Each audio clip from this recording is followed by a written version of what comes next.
My name is Morrison. I'm a behavioral biologist and I study the intelligence of animals here at Utrecht University. We studied the link between the duration of yawning and several brain measures, for example, the brain size and the amount of neurons a brain is packing.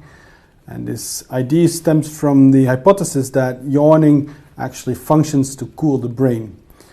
So if our brain overheats, we actually have a mechanism that allows us to cool that brain by yawning. The idea then is that if a brain is larger, it requires more cooling, or if a brain is more active, that is, if it has more neurons, it might also require more cooling. So what we found was indeed that be it in birds or be it in mammals, the larger the brain of a species is, the longer the yawn of that species also is.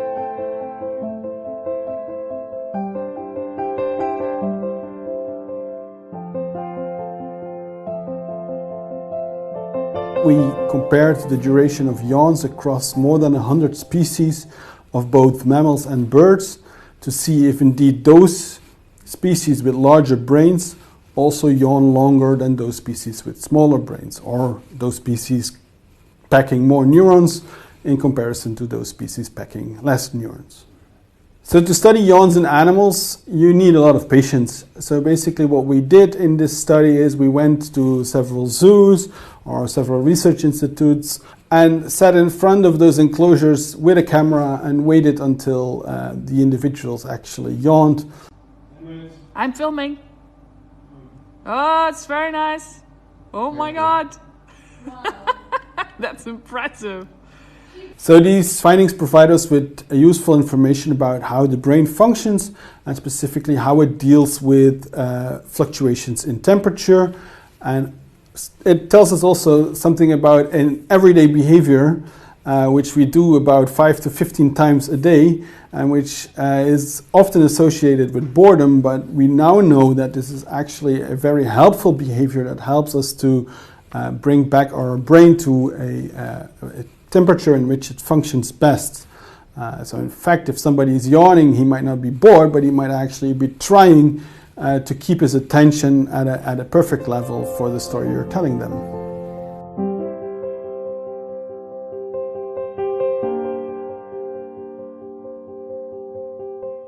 Yawning helps to cool the brain and does not function to oxygenate our blood, according to scientists, who also found vertebrates with larger brains yawn longer. Researchers from Utrecht University collected over 1,250 yawns from more than 100 species of mammals and birds by visiting zoos with cameras and waiting.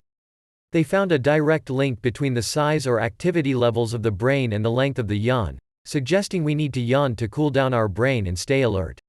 If someone is yawning, he might not be bored, he might be trying to keep his attention at the perfect level for the story you are telling, said author Jörg Masson. We yawn about 5 to 10 times per day, but not only humans exhibit this peculiar behavior, with yawning reported across vertebrate species including birds. Research by behavioral biologists Jörg Masson, Andrew Gallup, and colleagues now provides a strong indication that the duration of yawning is linked to brain size. If our brain overheats, we actually have a mechanism that allows us to cool that brain by yawning, said Masson, adding that, if the brain is larger or more active, it requires more cooling. We found that be it in birds or mammals, the larger the brain of a species is, the longer the yawn of that species is. These findings provide us with information about how the brain functions and how it deals with fluctuations in temperature.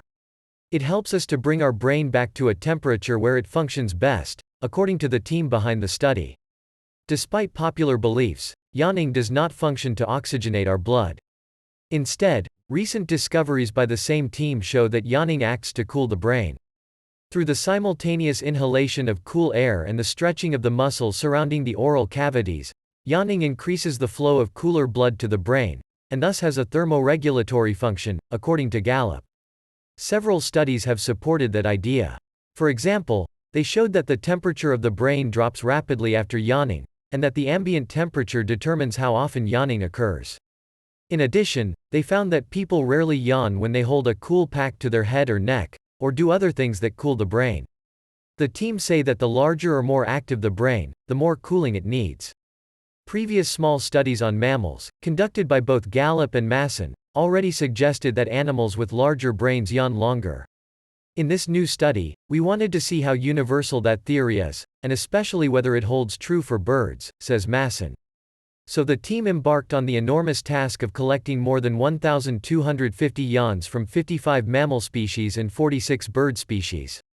We went to several zoos with a camera and waited by the animal enclosures for the animals to yawn, says Masson. That was a pretty long haul. The study authors then linked the durations of these yawns to brain and neuronal data provided by the team of Pavel Nemec of the Charles University in Prague. This allowed them to conclude that, independent of body size, the duration of yawning across species increases with the size and number of neurons in the brain. Additionally, the research team discovered that mammals appear to yawn longer than birds, due in part to the higher core temperature in the body of birds. The difference between the core temperature of birds and the surrounding air is greater than in mammals. As a result, a bird's blood cools more quickly to the ambient air, so a shorter yawn is sufficient. Brains function best at an optimal temperature. If the brain temperature, by whatever reason, increases too much, we are less alert and attentive. It now seems that both mammals and birds evolved a behavioral mechanism to counteract this, a mechanism known as yawning. Masson therefore notes that, we should maybe stop considering yawning as rude, and instead appreciate that the individual is trying to stay attentive. The findings have been published in the journal Communications Biology. Click the link to read the related article and watch the video coverage. Which we do about 5 to 15 times a day, and which is often associated with boredom, but we now know that this is actually a very helpful behavior that helps us to bring back our brain to a temperature in which it functions best. So in fact, if somebody is yawning, he might not be bored, but he might actually be trying to keep his attention at a perfect level for the story you're telling them.